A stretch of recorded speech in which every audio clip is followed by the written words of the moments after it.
Hoje é quinta-feira, 6 de novembro. Era para ser um vídeo mais leve, para a gente falar um pouco do que eu falei no vídeo da semana passada. Mas até hoje eu continuo com esse assunto do que aconteceu semana passada lá, engasgado na minha garganta. E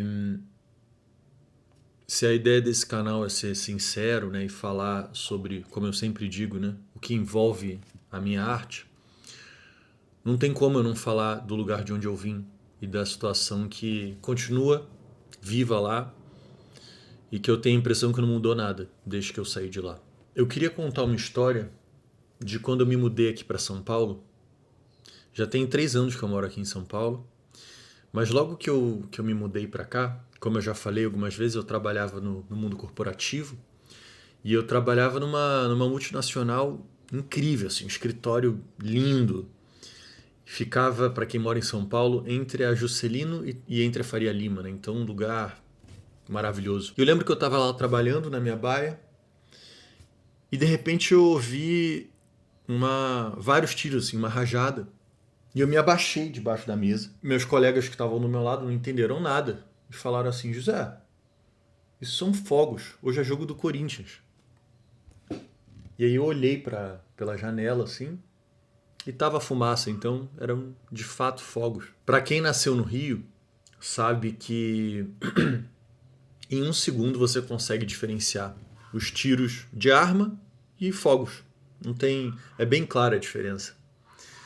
Mas em 3 meses eu já estava tão anestesiado de que eu não acordava mais ouvindo tiro, que eu não tinha que conviver com aquilo, que meu cérebro bugou assim. Esse barulho de novo só pode ser tiro. Eu queria contar esse exemplo. Eu poderia contar várias histórias de, sei lá, voltar na contramão na linha vermelha, de tiroteio, de crime, de tudo isso.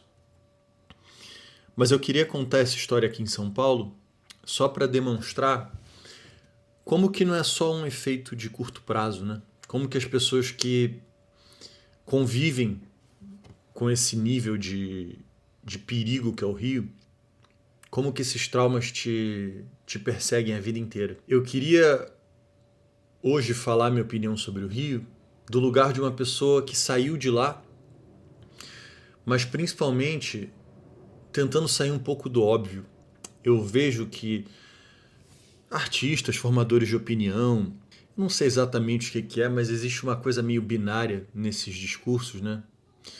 Tanto dos artistas quanto dos formadores de opinião, e que, na minha opinião, são as classes que deveriam trazer subjetividade para a discussão, né? Trazer profundidade. E, na verdade, eles continuam, pelo contrário, super binários, né? Com jargões, com soluções fáceis. Uma coisa também que quem é de fora não deve entender, mas no Rio não existe direita e esquerda. Existe nós população, e eles, que são os grupos de opressão. É o Estado, as facções, os grupos criminosos.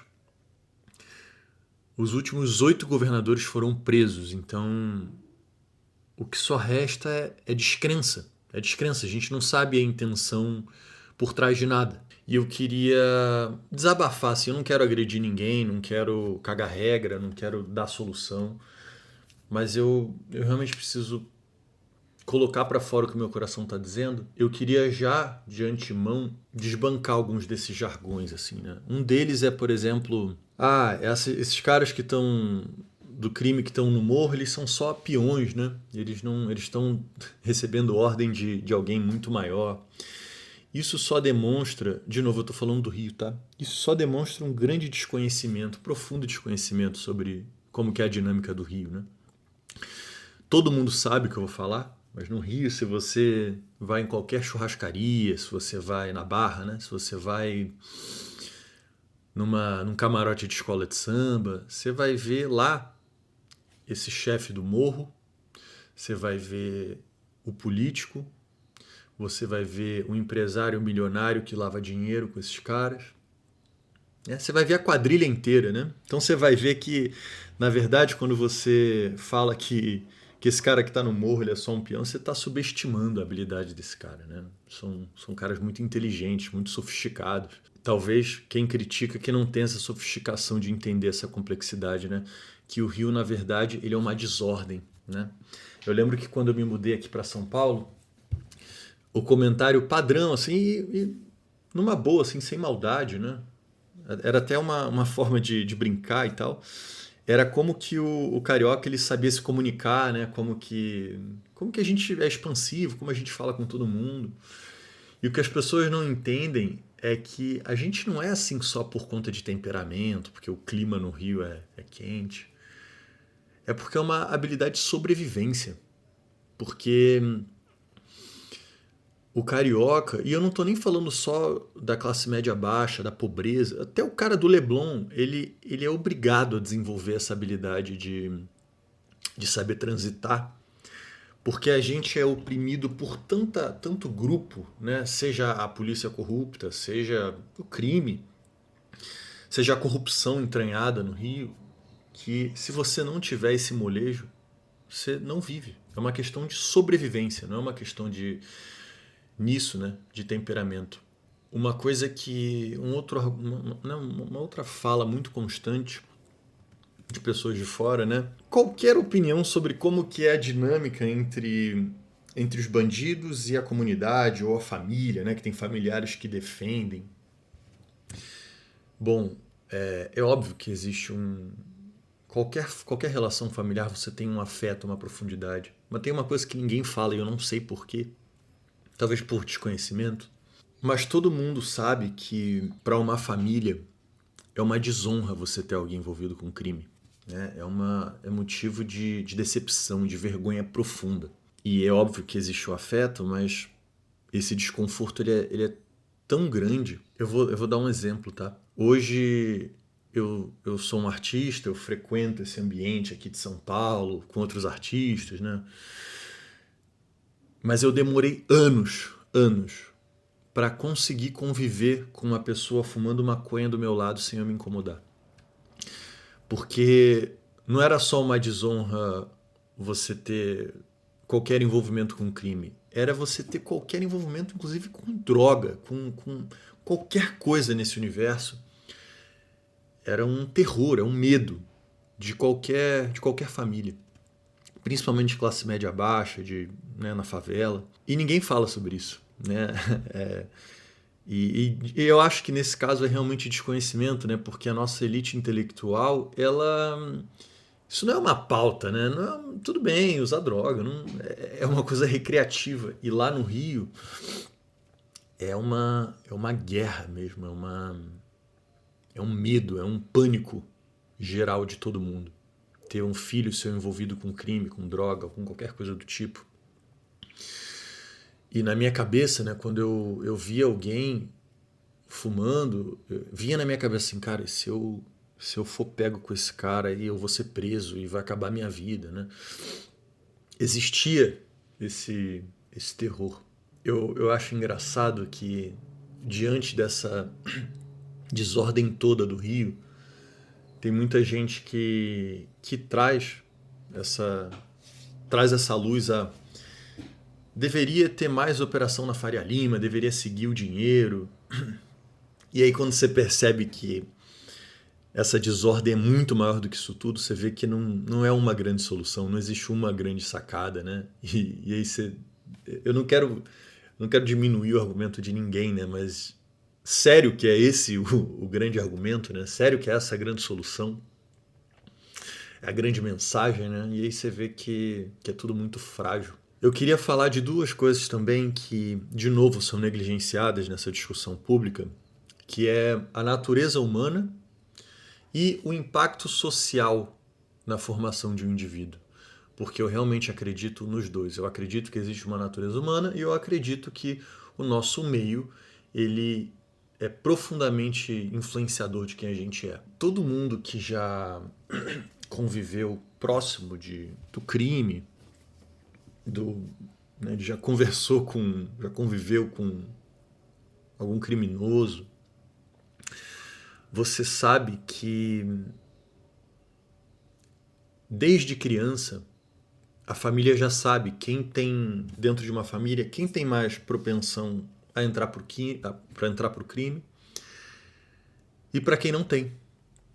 Então existe uma coisa de natureza mesmo, de temperamento, como se fosse uma coisa vocacionada, né? Eu só vou fazer essa relação entre polícia e ladrão agora, tá? Mas em ambos os casos são duas atividades vocacionais, né? O policial que sonha em fazer justiça e que talvez no meio lá da carreira dele ele vai se corromper, e o bandido que ele realmente é vocacionado, ele tem essa vontade. E qualquer pessoa que já tenha convivido consegue sentir e ver que tem uma dimensão de maldade que ninguém fala a respeito. Eu não sei exatamente porquê, mas é um fato. Isso existe. Eu tive um amigo que ele morava na casa em frente à minha. E, por sorte, né, eu tive uma mãe professora que com certeza impactou muito na minha formação. Ou seja, a gente vivia na mesma vizinhança. E esse meu amigo, ele morreu. Um dia eu estava em casa brincando e eu só fui informado que esse meu amigo tinha morrido. Ele era um pouco mais velho, ele tinha entrado para o movimento e foi morto. Eu queria pintar uma cena para vocês que eu acho que ela não... Eu não sei se todo mundo tem clareza disso, então eu vou... Na minha cabeça é óbvio, mas eu vou tentar explicar. Foram 140 mortos, né? Então, você imagina que eram armas muito pesadas, né?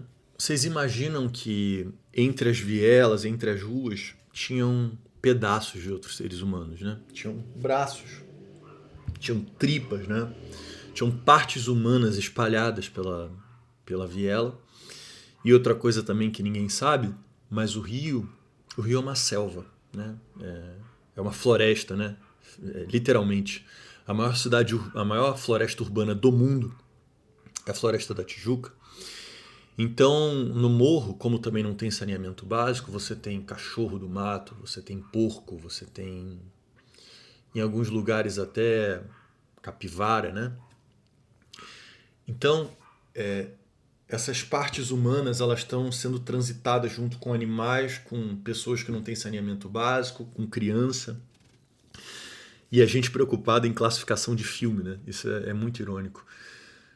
Você consegue imaginar o impacto na formação psíquica de uma criança que acorda de manhã e vê um cenário desse? Você acha realmente que é simples assim? Não. Depois que a gente faz a operação, a gente precisa ocupar esse território, levar a educação, saúde, está tudo certo? Você acha que realmente é isso? Que é simples assim? Como eu falei, né? Não sei se eu falei, acho que no início, mas até hoje eu tenho pesadelo com as cenas que eu vi. Imagina uma criança que viu esses corpos mutilados em frente à casa dela.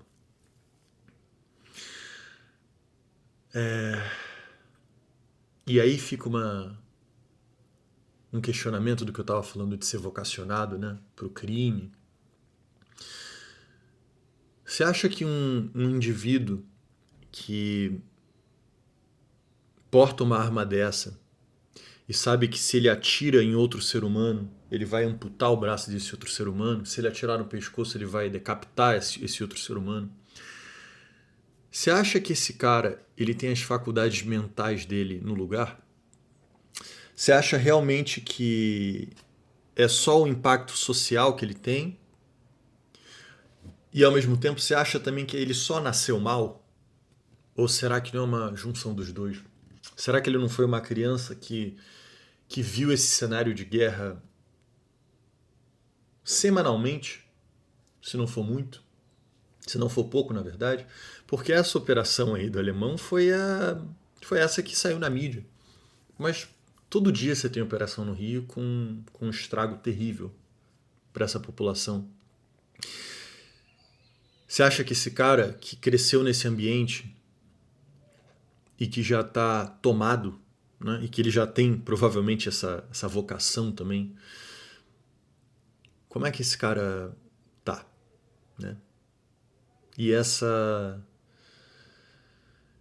dimensão profunda, ela dá muito trabalho para ser discutida, então acho que é por isso que ninguém fala nada, né? É mais fácil a gente ficar no jargão né, de resposta pronta, de jogar para o público, né, agradar a sua plateia. É muito complexo e a gente não tem solução. Como eu falei, eu não espero dar solução nenhuma. Era realmente um desabafo. Eu não sei nem exatamente qual o porquê de eu fazer esse vídeo.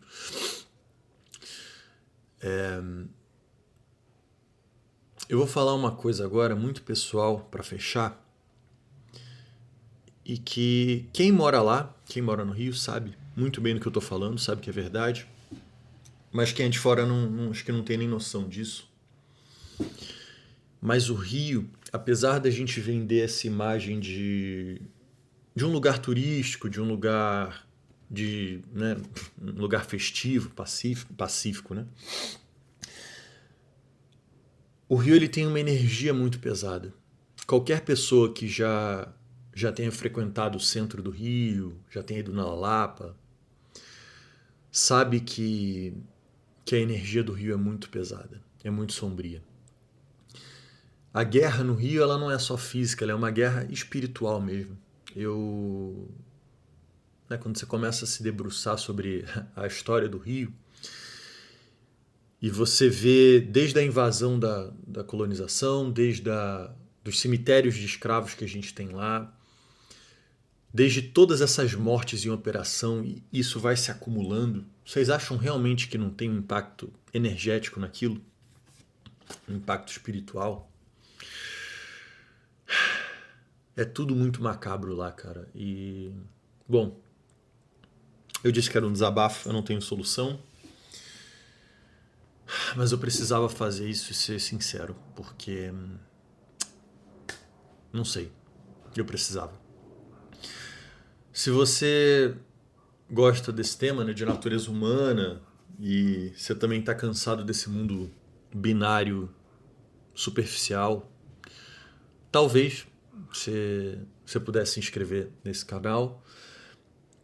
Logo o meu disco vai ser lançado, a gente vai falar muito de natureza humana nele. Quem sabe você não gosta dessas músicas. E espero que semana que vem a gente volte a não sei, a temas mais leves. Toda a minha solidariedade às pessoas que têm que diariamente conviver com essa guerra. E, de novo, eu não quis agredir ninguém, não quero dar indiretinha para ninguém, para artista, para formador de opinião. Só queria realmente ser sincero e tentar trazer luz para questões que são um pouco mais complexas do que a gente imagina. Bom, um grande abraço e até semana que vem.